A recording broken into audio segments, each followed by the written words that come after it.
इस कहानी की शुरुआत में एक कपल को दिखाया जाता है जो अपने दोस्तों को डराने के लिए उनसे पहले ही यहाँ पहुँच गए थे, क्योंकि आज स्केयर क्रो फेस्टिवल है और उसका सेलिब्रेशन ये लोग यही करने वाले हैं।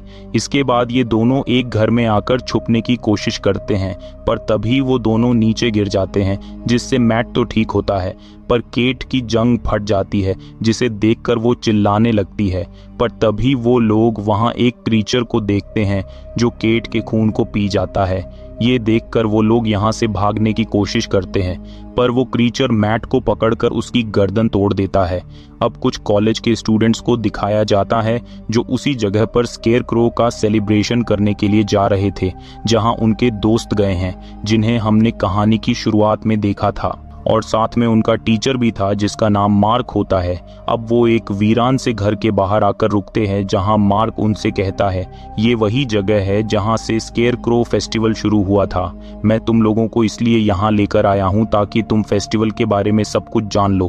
तभी यहाँ एक गाड़ी आकर रुकती है और उसमें से क्रिस्टिन नाम की लड़की बाहर निकलती है, जो कभी मार्क की गर्लफ्रेंड हुआ करती थी, पर अब उन दोनों का ब्रेकअप हो चुका है और ये पूरी प्रॉपर्टी क्रिस्टिन के नाम पर है।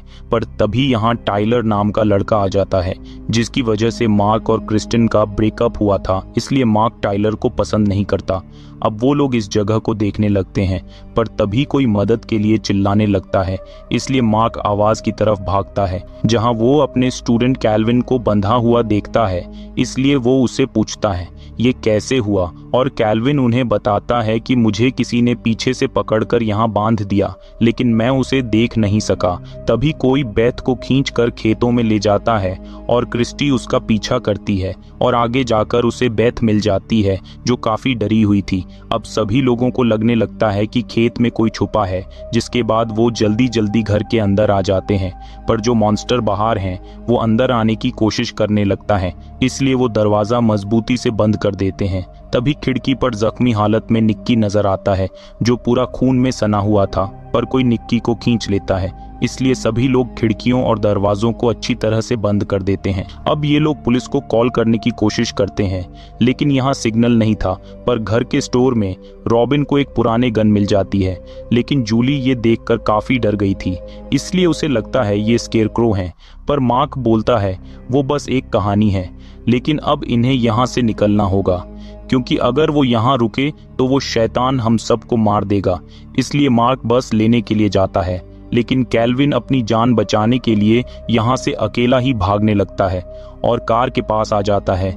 ये देखकर टाइलर उसे घर के अंदर चलने को कहता है, पर वो उसकी नहीं सुनता, और तभी वो शैतान कैल्विन को पकड़कर जंगल में ले जाता है, जिससे वो लोग बाहर आ जाते हैं। और जब वो उस शैतान को देखकर यहाँ से भाग जाते हैं, तो वो शैतान अब कैल्विन की डेड बॉडी को खा जाता है। अब सभी लोग घर के पास बने स्टोर में आ जाते हैं, पर थोड़ी देर बाद पुलिस की गाड़ी भी यहाँ आ जाती है। ये देखकर सब लोग काफी खुश हो जाते हैं। तभी मार्क कहता है वो घर की तरफ जा रहा है, हमें उसे रोकना होगा, इसीलिए वो उसे अंदर जाने से रोकते हैं। लेकिन उसी समय वो शैतान जमीन से बाहर निकल आता है, जिसे देखकर पुलिस वाला डर गया था और वो अपनी जान बचाने के लिए उस पर गोली भी चलाता है, लेकिन शैतान उसे पकड़कर मार देता है।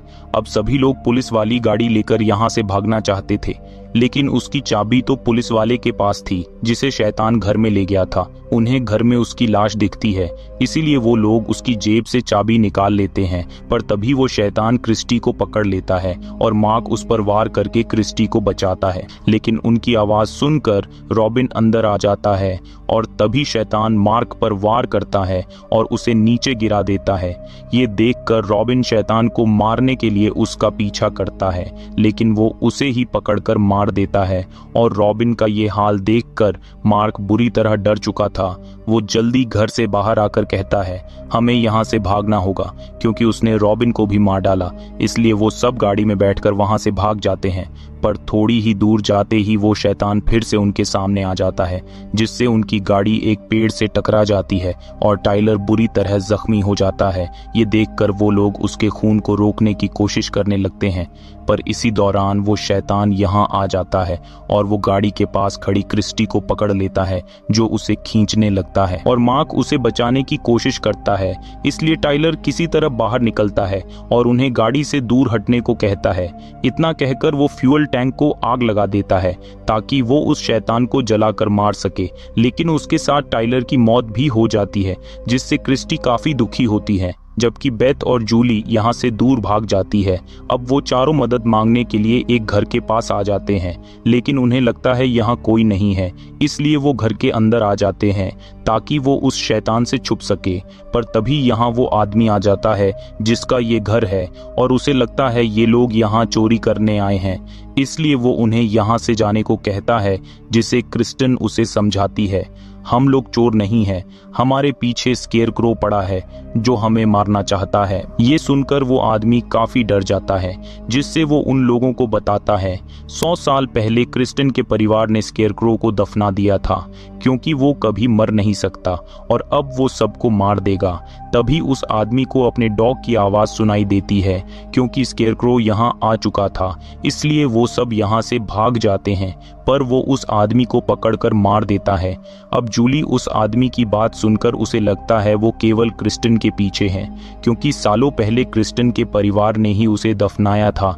इसलिए जूली क्रिस्टन को पकड़कर स्केयरक्रो के पास लेकर जाने लगती है ताकि उनकी जान बच सके, और वो लोग उसे ऐसा करने को मना करते हैं, लेकिन स्केयरक्रो जूली को पकड़ लेता है और मशीन में आने से जूली कट कर मोर हो जाती है। ये देखकर वो तीनों यहाँ से भाग जाते हैं, पर बेथ की हालत काफी खराब हो चुकी थी, इसलिए मार्क उसे अपने ऊपर बैठाकर चलने लगता है, लेकिन स्केयरक्रो उन दोनों पर वार करता है जिससे वो दोनों नीचे गिर जाते हैं और बेथ वहीं पर मारी जाती है। साथ ही मार्क भी बुरी तरह जख्मी हो जाता है, जिससे उसकी हालत काफी खराब हो चुकी थी, इसलिए वो मदद के लिए एक जहाज के पास आ जाते हैं। पर यहाँ जो आदमी था, स्केयरक्रो उसे पहले ही मार चुका था। ये देखकर क्रिस्टन काफी डर जाती है क्योंकि वो यहीं पर है, इसलिए वो मार्क को लेकर जहाज के अंदर आ जाती है।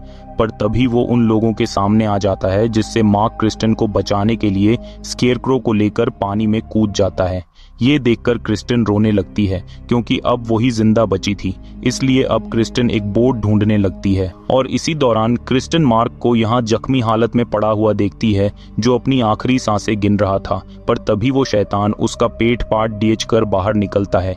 ये देखकर क्रिस्टन फ्यूल टैंक खोल देती है और वहाँ आग लगा देती है, जिससे यहाँ कोई धमाका हो वो जहाज से बाहर आ जाती है। और जब वहाँ धमाका होता है, क्रिस्टन को कुछ टाइम मिल जाता है यहाँ से भागने का, क्योंकि वो जानती है स्केयरक्रो फिर से उसके पीछे आएगा, और ये कहानी यहीं पर खत्म हो जाती है। उम्मीद करते हैं आपको ये कहानी पसंद आई होगी।